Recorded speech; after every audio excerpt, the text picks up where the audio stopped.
Hola a todos, bienvenidos a la Open Class titulada Apego, Neurodesarrollo y Trastornos del Espectro Autista. Mi nombre es Ana Belén Calvo y soy directora del Máster de Psicología General Sanitaria aquí en UNIR, en la Facultad de Ciencias de la Salud. Como ponente de la Open Class de hoy tenemos al doctor Miguel Moreno, que es psiquiatra infanto-juvenil, actualmente trabaja en Guipúzcoa, se ha formado como especialista en psiquiatría del niño y del adolescente en la Universidad de Columbia, Nueva York, es doctor en medicina por la Universidad Complutense de Madrid y tiene un largo currículum que no me voy a extender a decirlo todo hoy. Muchas gracias, Miguel, por estar aquí hoy con nosotros. Es un honor para mí poder compartir mesa en estos momentos. Y simplemente a vosotros comentaros algunos aspectos más logísticos. La charla, la presentación, la comunicación de hoy está prevista para que dure aproximadamente unos 30 minutos y a continuación dejaremos espacio de unos 15 minutos para que podáis hacer todas las preguntas, comentarios, cuestiones que os vayan surgiendo. Sin más, muchas gracias a todos por estar aquí. Os doy la palabra. Hola a todos y gracias por asistir a esta Open Class en la que vamos a tratar tres temas, fundamentalmente apego, neurodesarrollo y sobre todo cómo esos temas se relacionan con el trastorno del espectro autista y más en concreto con su diagnóstico precoz y su intervención temprana. La intención de esta clase es la de presentar una perspectiva clínica, es decir, cómo conociendo cómo es el desarrollo típico más temprano y los primeros pasos en las relaciones interpersonales a través del apego con nuestros seres más significativos, podemos llegar a entender y abordar de manera pues más adaptativa y más ecológica la detección temprana y la intervención precoz en los trastornos del espectro autista. Esta intención surge de que ya en el año 2014, en el Congreso Mundial de Investigación en Autismo que se celebró en San Sebastián, comentamos, o se comentó en general, que cada vez éramos más precisos en el diagnóstico de autismo y que había más signos que podían muy tempranamente indicarnos que se podía llegar a ese diagnóstico. Obviamente, cuando hablamos de niños muy pequeñitos, no vamos a hablar de diagnóstico, sino de riesgo, y eso es un poco lo que quiero introducir. En todo momento vamos a hablar de personas, y a mí me gustaría introducir cómo es una persona o cómo llega a ser una persona. Obviamente es un mamífero evolucionado que aspira a funcionar reflexivamente, y aspira a funcionar reflexivamente porque puede, es decir, porque tiene un cerebro dotado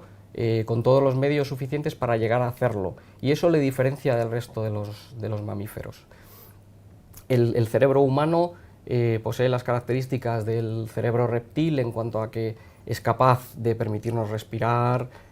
comer, escapar de los peligros, y esa parte estaría reflejada en lo que es el tronco del encéfalo y la médula espinal. Luego tenemos un cerebro perro, que es el que yo llamo cerebro perro, que es el cerebro emocional, pero es una emoción sin control, es, pues como son los perros, un cerebro que nos permite vivir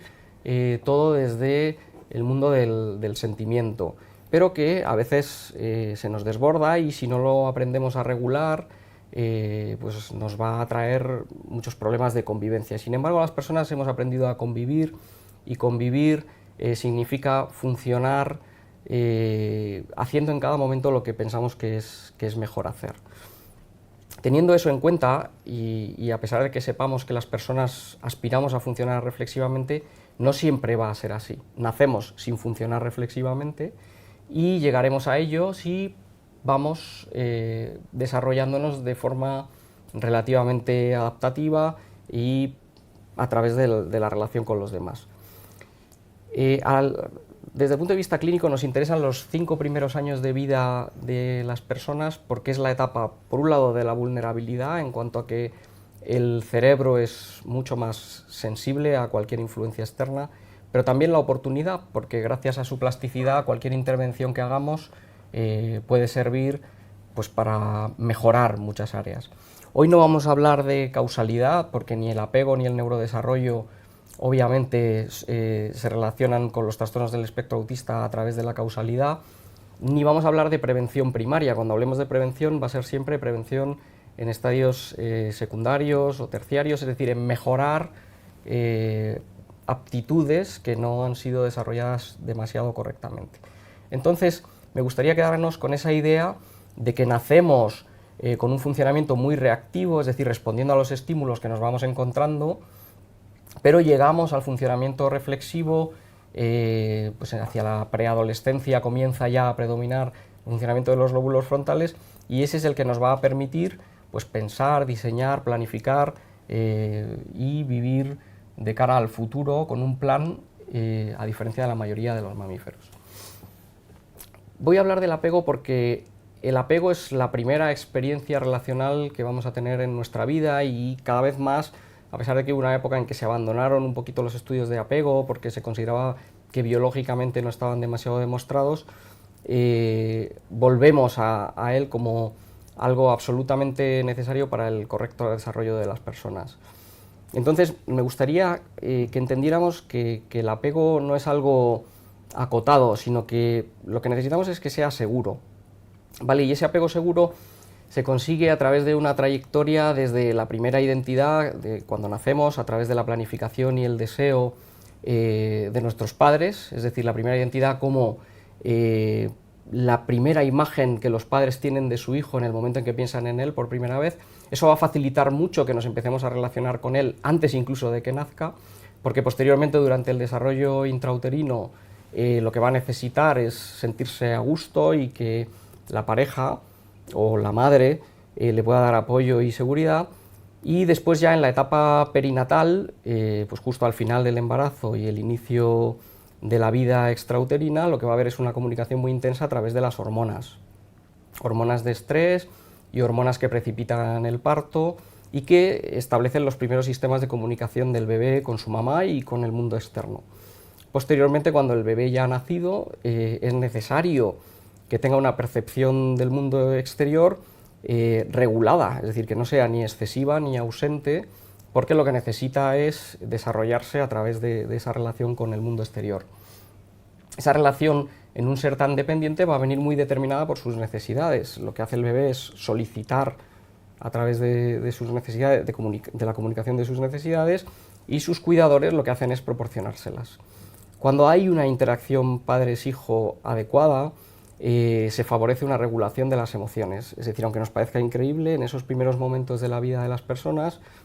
ya estamos invirtiendo en lo que va a ser la capacidad de regulación emocional en la adolescencia y en el inicio de la edad adulta. También, como veremos luego, está demostrado que una buena relación de apego va a favorecer un desarrollo cognitivo mejor, una competencia social ya desde la infancia temprana, un sentido positivo de la identidad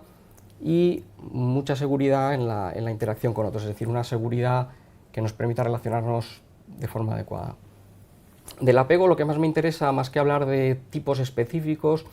es establecer esa diferencia entre un apego seguro, que es un apego que consigue lo que busca, y un apego inseguro. Cuando hablamos de apego seguro, o mejor que un apego inseguro, es un apego no seguro. Yo diría que es más correcto tal vez decir un apego no seguro. La relación de apego seguro va a estar basada en la confianza y en la seguridad, es decir, el bebé va a confiar en que alguien le va a escuchar, le va a entender y le va a dar lo que necesita. Se va a establecer, sobre todo en los primeros momentos de vida, pero va a seguir y va a continuar y va a ser muy importante, sobre todo a lo largo de los 2 primeros años de vida, y va a ser el pilar de las relaciones interpersonales futuras de ese bebé. Los apegos no seguros van a ser aquellos en los que va a existir una desconfianza, en los que el individuo no va a tener claro qué tipo de respuesta va a encontrar en el otro, y eso va a tener su efecto en el futuro y en las relaciones que va a establecer. Si empezamos ya a pensar un poquito en el autismo, podremos entender que las relaciones de apego, no digo que, ya he dicho antes que no eran relaciones de causalidad, pero las relaciones de apego en el autismo pueden verse desde luego deterioradas por incapacidad del propio bebé y también como mecanismo de defensa de los propios padres. Hablaremos un poquito de eso. Dentro del apego, el hijo va a ser, del apego seguro, el hijo va a ser capaz de realizar búsquedas activas, va a sentir ese impulso de buscar información y de tratar de reconocer estímulos mostrarse abierto a nuevas experiencias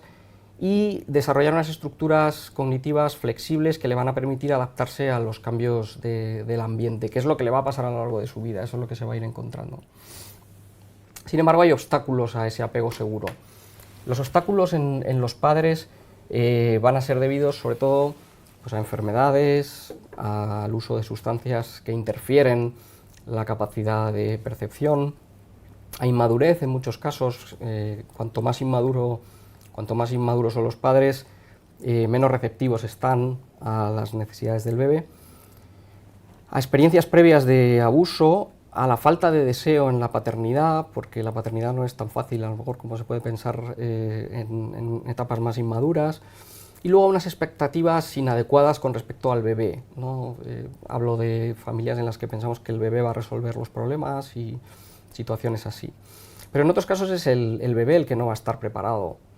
Por ejemplo, en el caso de un prematuro por definición es un individuo que no está preparado al 100% para llegar a la vida y entonces hay que ayudarle un poquito. Entonces, desde luego, eso va a ser un obstáculo para el apego, así como otros defectos del organismo. En la comunicación, como decíamos, por ejemplo, en el caso de la prematuridad, lo que va a haber es una interferencia evidente pues, con la habilidad del bebé para autorregular. Es verdad que cuanto más pequeñito es, menor es su capacidad de regular. Y en general lo que van a necesitar es un apoyo mayor. Esto es trasladable a aquellos niños en los que detectemos un riesgo de trastorno del espectro autista. Precisamente en el trastorno del espectro autista, uno de las marcas de identidad son las dificultades en la comunicación, y entonces lo que necesitan probablemente será más ayuda en ese ámbito para mejorar las relaciones con sus padres. ¿Qué pautas seguiremos para mejorar la comunicación? Pues en el caso de los prematuros, que a priori no deberían tener ningún problema para llegar a conectar bien, lo que vamos a esforzarnos porque nos atienda, porque se active con el afecto, es decir, que se active con caricias, con acercamientos y enviando nosotros señales que esperamos que tengan reciprocidad. Sí que quiero romper una lanza a favor del apego, porque sí que ya tenemos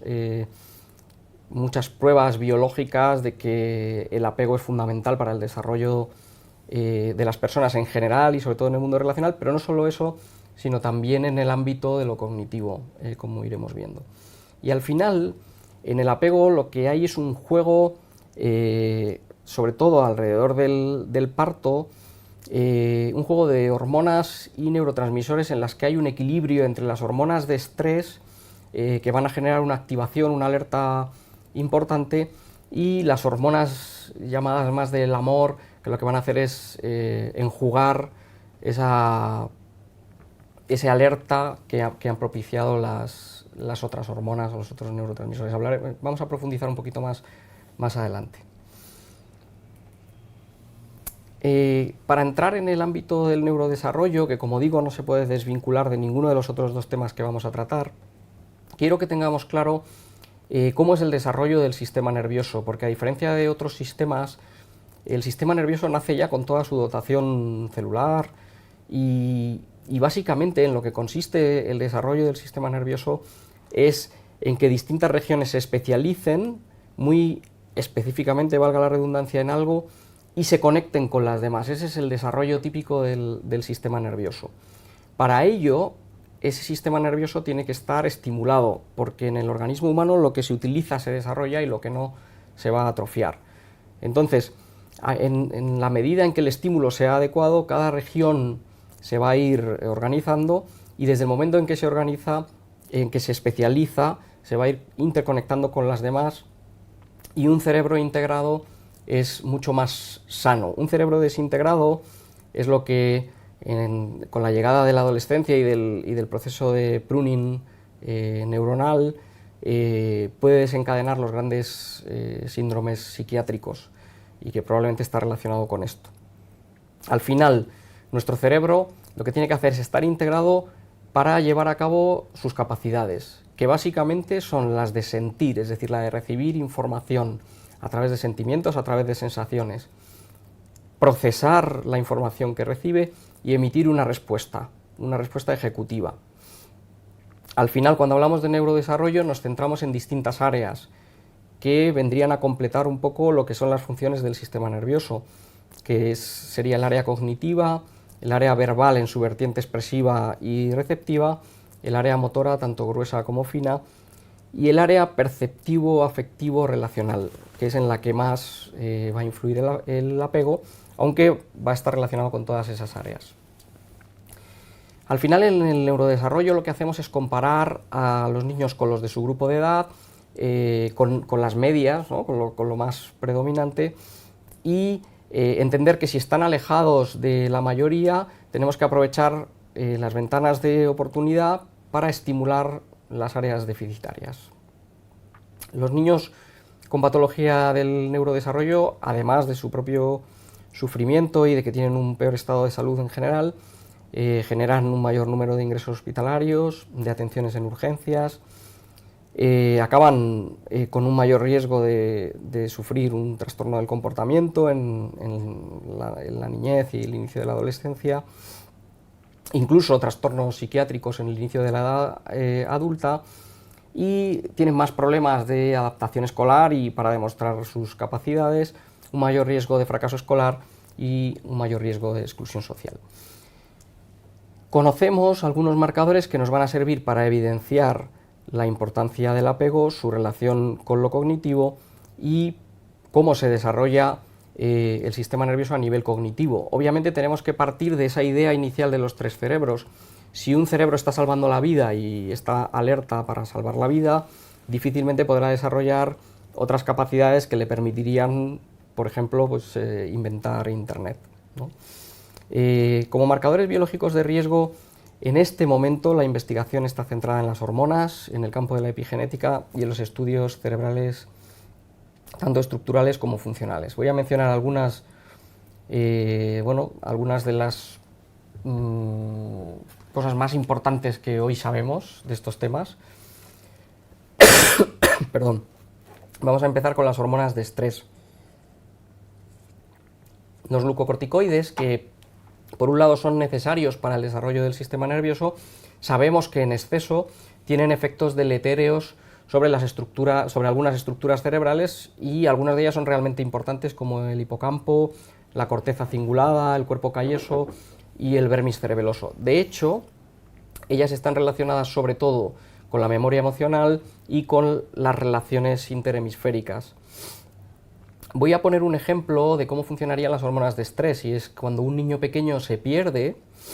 Obviamente el niño se siente perdido y lo que hace es pedir ayuda. En su dolor, esa petición de ayuda va acompañada a nivel fisiológico de la activación de todo el eje, o sea, por la secreción de CRH, toda la activación del eje hipotálamo-hipófiso-adrenal, y por lo tanto la secreción de hormonas que van a activar el cuerpo para la huida o para la defensa. Todo esto, toda esta idea, en el momento en que el niño es encontrado por sus papás y se reúne con sus papás o con sus cuidadores o con sus seres queridos, va a ser compensado mediante los opioides cerebrales y todo el juego hormonal que va a compensar ese dolor. Si el consuelo después de un dolor como el de la pérdida, el de sentirse solo, no es adecuado, eso va a dejar una huella a nivel de la memoria emocional que va a tener muchas consecuencias en el futuro de esa persona. Por eso es importante tener en cuenta ese juego entre hormona de estrés y hormona del amor, es decir, entre las hormonas que nos activan para huir, para defendernos, para salir adelante, y las hormonas que nos relajan, que nos permiten vivir con tranquilidad y desarrollar nuestro máximo potencial. Cualquier acontecimiento estresante durante el embarazo lo que va a provocar es algo parecido. Es un incremento en la secreción materna de glucocorticoides y el paso de estos a través de la placenta al feto o al embrión, incrementando toda la actividad del eje hipotálamo-hipófiso-adrenal, y eso va a tener su desarrollo, su influencia en el desarrollo del cerebro. Ya hemos dicho lo importantes que son los glucocorticoides para la maduración típica del cerebro, tanto pues en la maduración terminal, en la remodelación de axones y dendritas, pero en exceso, como decimos, pueden llegar a ser tóxicos para las estructuras cerebrales. Ya sabemos que un organismo estresado libera mucho cortisol y que el cortisol circulante en exceso en una madre va a llegar al feto. Está demostrado a través de muchos estudios. Por lo tanto, los efectos del estrés van a estar mediados por neurotransmisores que van a atenuar esa respuesta del estrés, esos glucocorticoides, y que básicamente son la serotonina, la dopamina, el péptido I, la noradrenalina, la galanina, etc. Entonces va a haber ese equilibrio también hormonal que decíamos antes entre el cortisol, el CRH, la oxitocina, la dehidroepiandrosterona, la testosterona. Entonces al final la regulación psicológica nos sirve para entender que cualquier ser que ha sido dañado puede contrarrestar ese daño a través del cariño, del afecto, de las relaciones interpersonales. La hipótesis de trabajo en la que nos hemos movido nosotros investigando sobre este tema en los últimos años es esa estrecha relación que existe entre el sistema hormonal, la capacidad relacional y el nivel de neurodesarrollo. Hipotetizamos que un estilo de apego no seguro determinaría un perfil hormonal basal de estrés que sería desfavorable para la capacidad de adaptación al medio del individuo y que acabaría influyendo de forma negativa en el desarrollo neurológico de este. Si pudiéramos determinar fiablemente los niveles basales de cortisol o de CRH, estos podrían